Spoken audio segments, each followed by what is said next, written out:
Welcome to Cauayan, Negros Occidental. Kung hindi pa po kayo nakapag-subscribe to this channel, please subscribe and please click the notification bell. Thank you.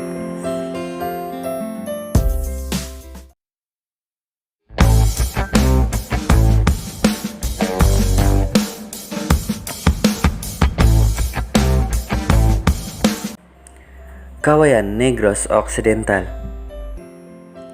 Cauayan, officially the Municipality of Cauayan, Hiligaynon, Banwa sang Cauayan, in Tagalog, Bayan ng Cauayan, is a first-class municipality and the most populous municipality in the province of Negros Occidental, Philippines.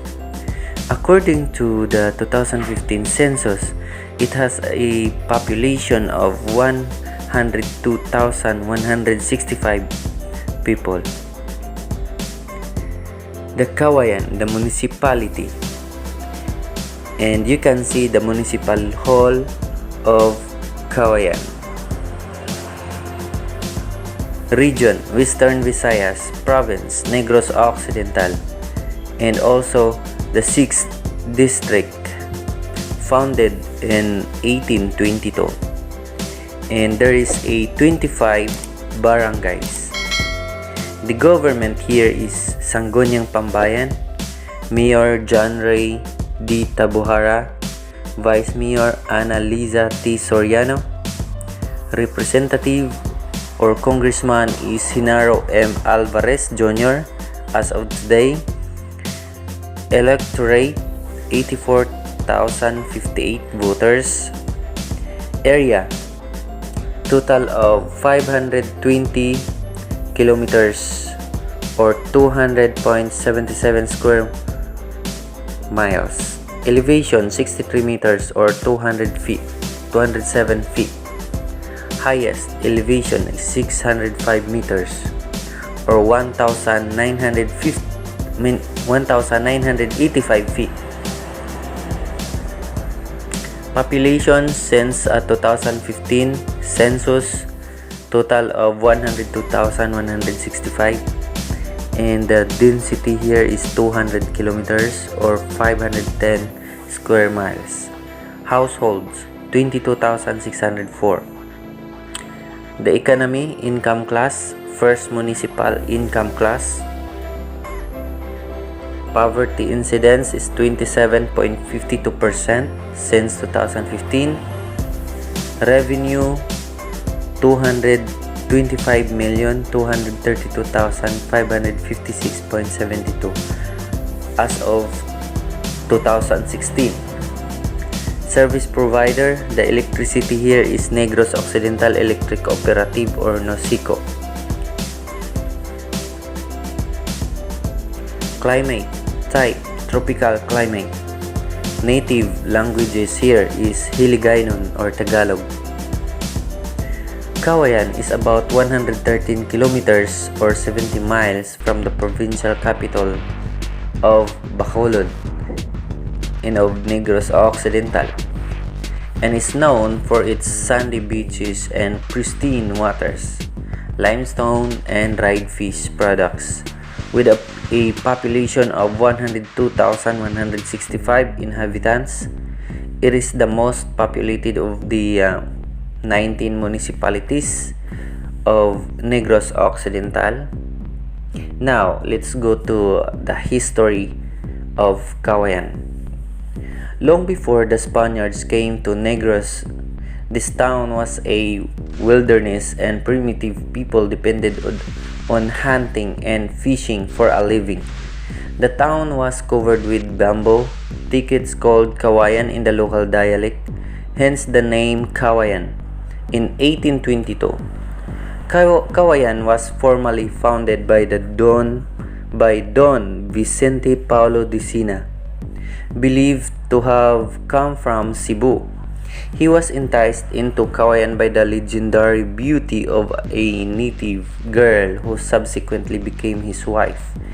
And Don Vicente Paulo de Sina's family is still living in Cauayan, and it is making its progress with their help. During the Spanish era, a seat for the municipal government was sought. Gilhongan, Cauayan, and Issue were candidates, but Issue prevailed as it was more populated. It got the honor of being the center of government, although Gobernador Silios were accorded to Cauayan and Gilhongan. Not much progress happened to the town at the time, since the Spanish rulers were reluctant to educate their subjects. Even when they built schools, only a few privileged were admitted to them. There were no roads, and most people were required to render forced labor. All this changed when the Americans came in 1904. The tribunal in Issue was shifted to Cauayan, and this fostered development. The natives were taught modern ways to raise crops, and schoolhouses, roads, and bridges were constructed. Not even the Japanese occupation could disrupt the development of the town since then. Now, let's go to geography. Located on the southern portion of the province, Cauayan is bounded on the east by the Municipality of Ilog, on the south by the Municipality of Canillas, on the west by the mining city of Sipalay, on the north by the Panay Gulf with its bountiful fishing grounds. The Municipality of Cauayan has a rugged topography. Mount Malipantaw, considered the highest peak in the province, separates the municipality from the town of Candone and the city of Sipalay. Portion of the ranges that are the remaining thick forest that needs protection, where the watershed is located. The remaining portions of the municipality are slightly rolling to moderate large areas of flat lands, center of the different barrios, which is much suited to agriculture. The municipality consists mainly of the following slope distribution, from gently sloping at 0 to 3% or equivalent of 5,369.42 hectares to moderately sloping at 3 to 8% of a total of 1,059.40 hectares to rolling lands with slopes ranging from 8 to 18%, which covers to about 1,716.94 hectares. A bigger portion is moderately steep, with a slope distribution ranging from 18 to 30%, having a total area of 19,419.42 hectares. However, large areas are steep and mountains with a slope of 30 to 50%, which account to 21,181.92 hectares, and to very steep hills and mountains with a slope of over 50%, which covers to about 3,246.90 hectares. Moderately large areas of flatland center on the different barrios. However, the southern part of the municipality is hilly. The population and the 12 barangays along the seashores are approximately 0 to 3 degrees above sea level. Now let's go to barangays. The municipality of Cauayan is made up to 25 barangays categorized into the coastal and the upland barangays. Number 1, Abaca, which is the upland rural. Population of 1,361 as of 2000, and as of May 2010 is 1,419.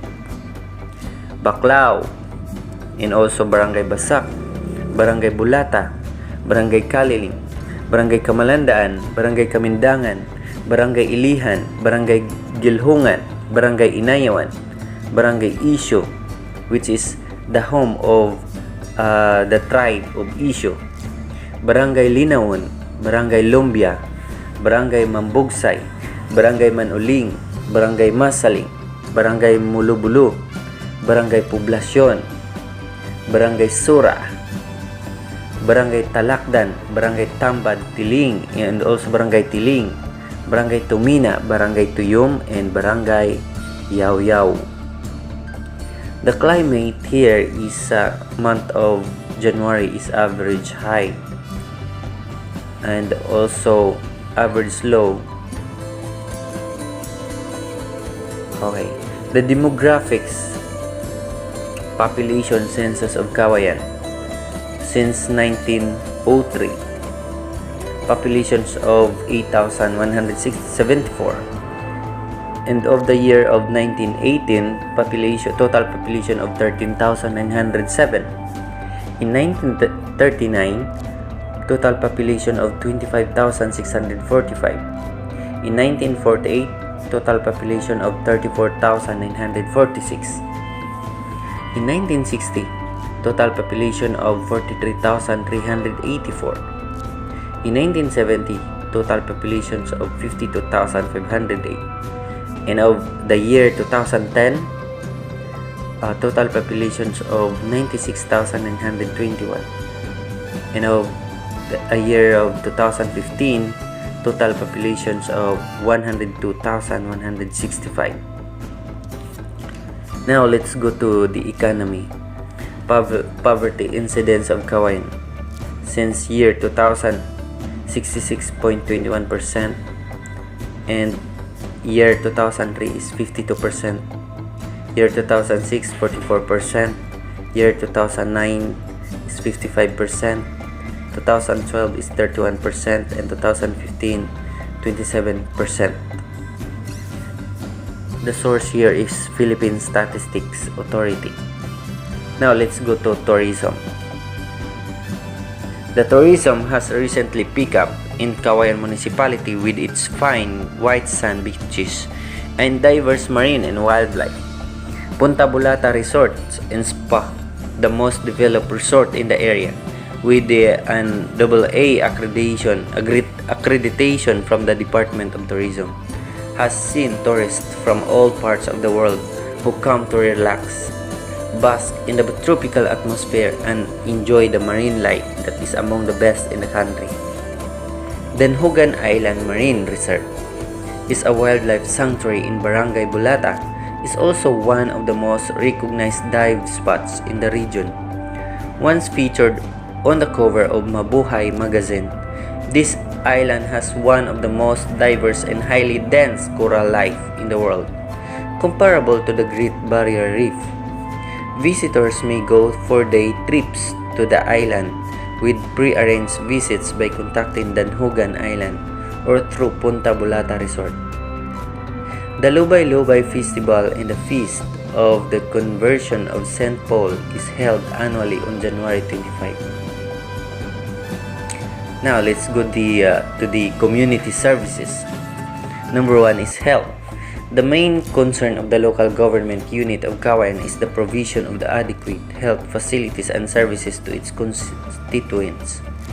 The rural health unit in the population is supported by the 24 barangay health stations and 22 substations located in the different barangays. Complementing the health services is the newly operated Cauayan District Hospital managed by the local government unit located in Barangay Isyo. Services offered include medical consultation, maternal and child care, immunization, control of diarrheal disease, control of acute respiratory infection, family planning, nutrition, tuberculosis control, leprosy control, dental health, rabies control, malaria control, sexually transmitted disease control, AIDS prevention, cancer control, dengue control, cardiovascular disease prevention and control, prevention of blindness, environmental sanitation, and care of the elderly. Now, social welfare. The Municipal Social Welfare and Development Office is charged with the function of accelerating delivery of social services in the municipality. The target outreach for welfare services is generally classified as follows: family heads, children out of school youth, disabled, special groups, distressed families, and rebel returnees. Social services are rendered to family heads and other needy adults or FUNA, needy children, youth, disabled elderly, women, and the distressed. Social programs include self-employment assistance program, daycare and supplemental feeding, emergency assistance, self-employment assistance, relief assistance and responsible parenthood, pre-marriage counseling. Cauayan also offers social services like child abuse, youthful offenders, peer group services, organization of elderly groups, organization of barangay council for protection of children, and organization of barangay disaster coordinating council. How about the peace and order? The municipality police force has a total strength of 28 members who maintain the peace and order and assist with emergencies. It is complemented by the 4th Mobile Corps PMP or Provincial Mobile Group or PMG in maintaining peace and order, especially in the campaign against subversives and lawless elements in the town and nearby municipalities. This is further augmented by the 61st Infantry Battalion of the Philippine Army based in Barangay Tiling. The infrastructure the municipality can be reached through public utility buses and jeeps, plying the road Bacolod-Cauayan, Sipalay-Hinabaan with terminals in Bacolod City and sub-terminals in Cabancalan City on a scheduled basis. Transportation facilities plying the road from the Cabancalan to the different barangays and vice versa are public utility jeeps with terminals in other growth centers aside from poblacion. There are about 525 units of public tricycles being utilized for short distance travel. The municipality has a total road length of 298 kilometers. Of this, barangay roads constitutes 70.57% of an aggregate of 210.29 kilometers.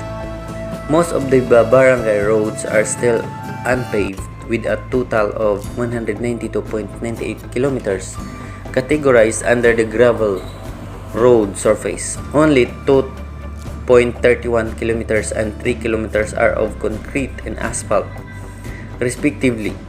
Ranked next is the national road with a total of 64 kilometers or about 21.5%. Of the total, 62 kilometers are concrete asphalt and remaining 2 kilometers as concrete road surface. The provincial roads, on the other hand, comprise 20.5 kilometers or equivalent to only 6.9% of the total road length, where 17 kilometers are still classified under the gravel road surface. The municipal roads represents about 1.1% of the total of 3.21 kilometers. They are all concrete surface and basically service the urban center with a total projected population of 7,096. The municipality has no landline telephone connections.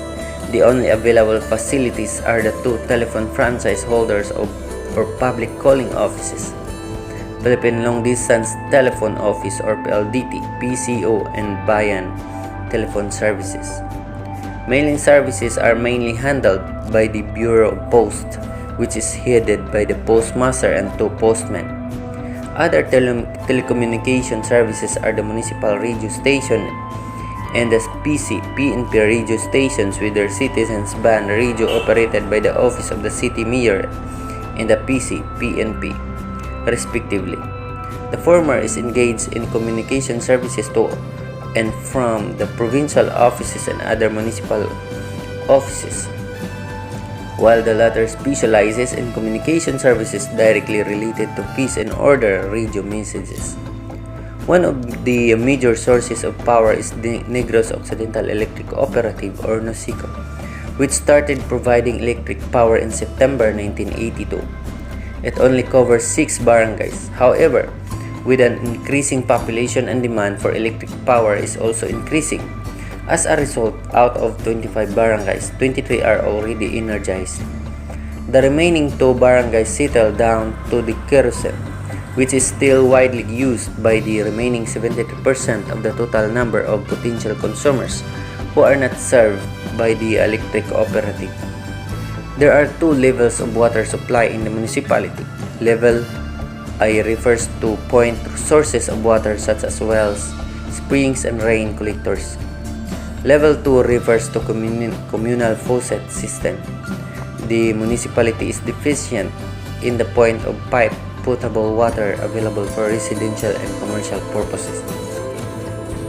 There are 18 existing water works system under the Level 2 water system found in 18 barangays with one faucet in every cluster of houses or a total of 386 faucets, except for Barangay Inayawan, which is operated by the cooperative. The rest are managed by the barangay council since the municipality is still generally rural. The local water works system uses communal faucets, where houses are densely clustered enough to justify a pipe distribution system providing a number of households with faucets. In other barangays, household consumers pay a flat rate of a minimum of 10 per month, while others operate their water system for free. Let's talk about the education. The municipality is divided into two school districts, Cauayan 1 and Cauayan 2, which offer complete elementary and secondary education. It also offers non-formal education to out-of-school youth. There are in the municipality 62 elementary schools, 31 have complete elementary education, and the remaining 30 schools only cater to primary education. From these 62 elementary schools, 21 are located along the highway, some are near seacoast, and the rest are widely scattered in the mountainous area of the municipality.